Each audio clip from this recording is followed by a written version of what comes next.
Solar system work कैसे करता है उसका एक थोड़ा सा एक्सप्लेनेशन आपको मैं दूंगा।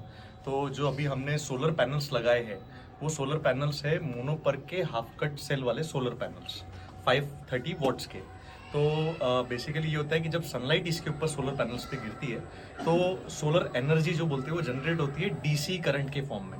जो हम घर में इलेक्ट्रिसिटी यूज़ करते हैं, कहीं भी इलेक्ट्रिसिटी यूज़ करते हैं, वो एसी करंट में होती है, अल्टरनेटिंग करंट में, राइट। तो अब ये डीसी करंट को हम डायरेक्टली यूज़ नहीं कर सकते, इसलिए हमें डीसी टू एसी कन्वर्ट करने के लिए बीच में डालना पड़ता है एक इन्वर्टर, जो है के सोलर का इन्वर्टर हमने यहाँ पे बिठाया है वो, ठीक है। अब ये हो गए इसके डीसी साइड, ये डीसी इनपुट्स हो गए। यहाँ हमने 2 स्ट्रिंग्स बनाए हैं, 18 पैनल्स के यहाँ 2 स्ट्रिंग्स बने, 36 पैनल्स का ये सिस्टम है 19 किलोवाट का, ठीक है। देन इसका जो आउटपुट है वो एसी आउटपुट है, जो ये हो गया, ठीक है। देन अब क्या होता है कि ये inverter is the heart of your whole system.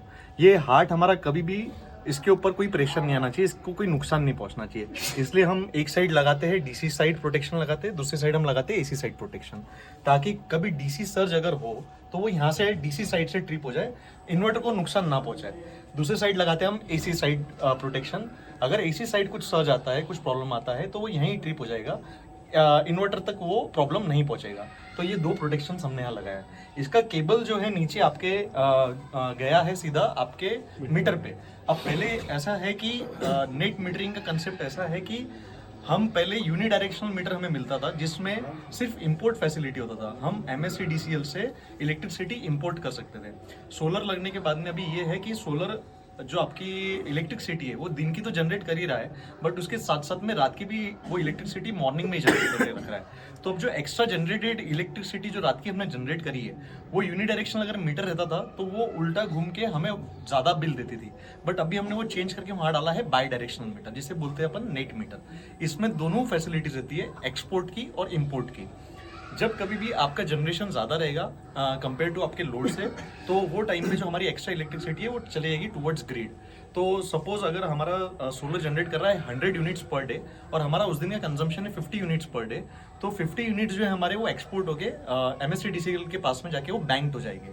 तो नेक्स्ट बिलिंग साइकिल में जब आप देखोगे तो सपोज आपने MSEB के पास से कुछ लिए हैं 100 यूनिट्स और आपके बैंक यूनिट से 50 यूनिट्स, तो वो 100 माइनस 50 यूनिट्स का उतने का आपको बिल आएगा।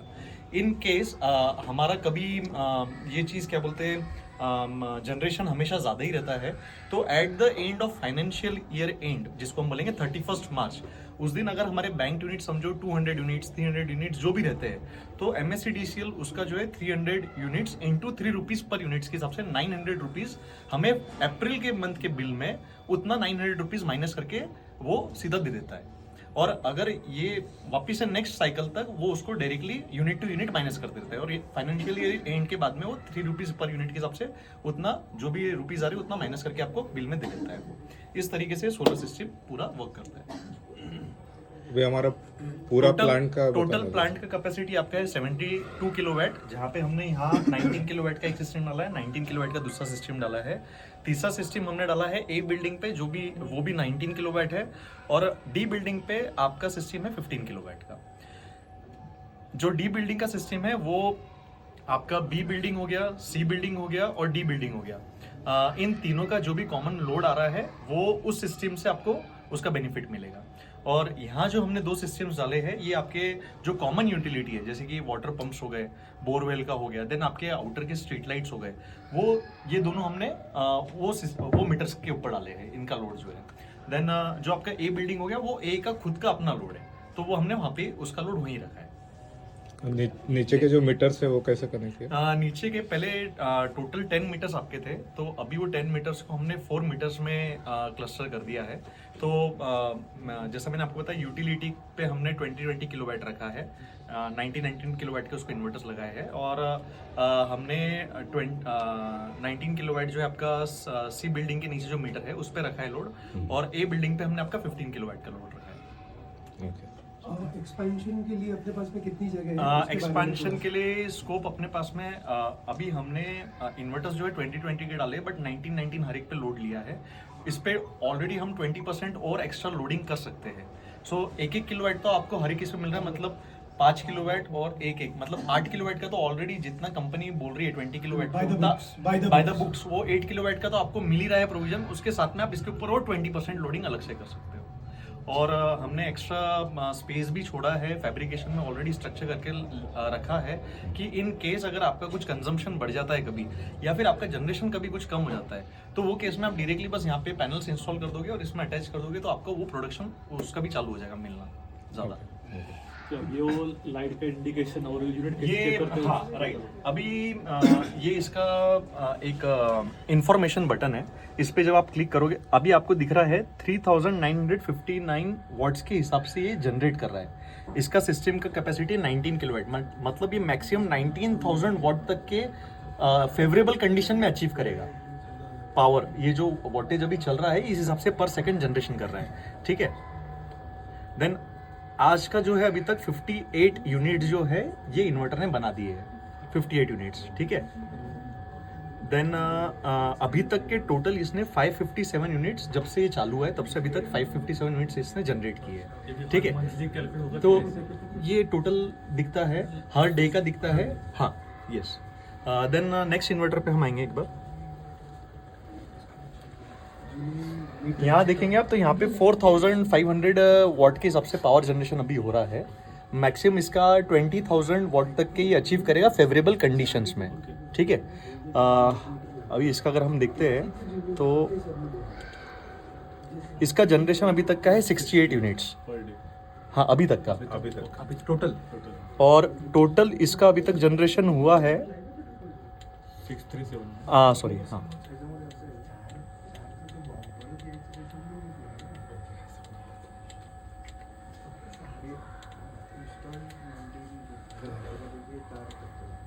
637 का अभी तक का इसका टोटल जनरेशन हुआ है जब से ये अपन ने बिठाया तब से। रीसेट होता है कि अभी नहीं, ये कंटिन्यूसली टोटल होते रह जाएगा इसके जैसे अपना अंदर। मीटर का रहता है वैसे यस यस, कंटिन्यूस इसमें ऐड होते जाएगा ठीक वो। है।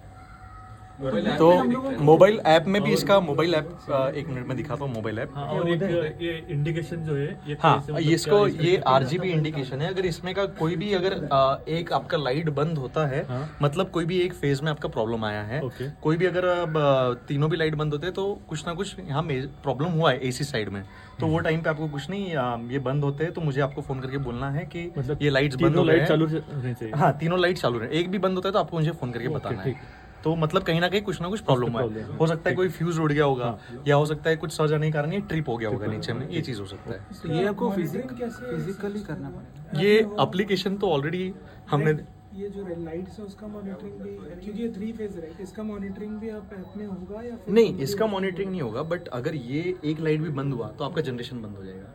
नहीं वो हमें अलर्ट कैसे इंडिकेटर कुछ नहीं, ऐसे- इसमें इंडिकेटर ये तो आपको मॉनिटरिंग करना पड़ेगा हर 2 दिन में 3 दिन में, ये मॉनिटर आपको ऐप पे करते रहना ऐप पे पड़ेगा। पता चल जाएगा, ऐप पे पता चल जाएगा जनरेशन अगर आपका बंद हो गया सीधा, मतलब जो अभी तक ये तो 0 हो जाएगा डायरेक्टली। अगर ये बंद है आपका, एक लाइट भी बंद है तो डायरेक्टली जनरेशन जो आपका 50-60 ऐप पे फॉल्ट करके भी कुछ तो बताता है वो। हाँ, ऐप पे फॉल्ट दिखता है, वो फॉल्ट कोड तो नहीं पता। ऊपर में एक पॉपअप आएगा, Pop-up। हाँ तो उस पे से आपको समझ में आ जाएगा कि जनरेशन बंद हुआ है, मतलब कहीं ना कहीं कुछ प्रॉब्लम है। आपको एक बार ऊपर आके चेक करना है सीसीटीवी कि विल हेल्प इन मॉनिटरिंग, मतलब लाइट एटलीस्ट कर सकता है अगर आप CCTV यहाँ लगाते हो, बट वो डेली आपको देखना ही पड़ेगा ना। मतलब समवेयर सामने कहीं रहेगा तो पीपल कैन सी। हाँ वो देखते हैं, वो CCTV का भी मोबाइल ऐप है उस पे दिस इज वाईफाई डोंगल, ठीक है। ये आपके नीचे वाईफाई जो है उससे कनेक्टेड है अभी, और उसी से हमारे ऐप पे हम ये पूरा देख पा रहे हैं। इसमें ये आज का एनर्जी जनरेशन दिख रहा है इसमें 58.6 यूनिट्स, वो वाले इसका।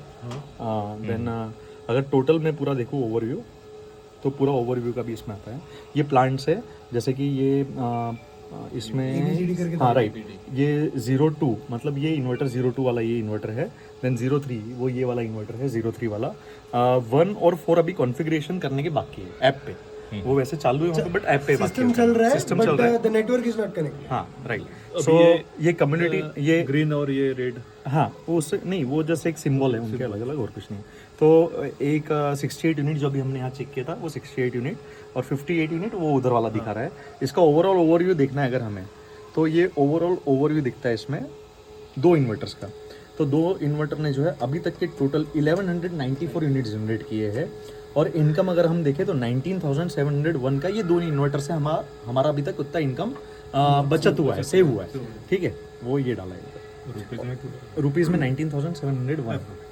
डॉलर नहीं है भाई, डॉलर नहीं है भाई, डॉलर नहीं है। और अभी जब इसमें में दिख रहा अभी जब इसमें दोनों वो बाकी के इन्वर्टर्स ऐड हो जाएंगे तो ये आपका काफ़ी अमाउंट बढ़ जाएगा, यहाँ पे 30,000 रुपीज़ तक के चलेगा और टोटल आपका ये यूनिट्स भी अराउंड 2,000 तक के चलेंगे।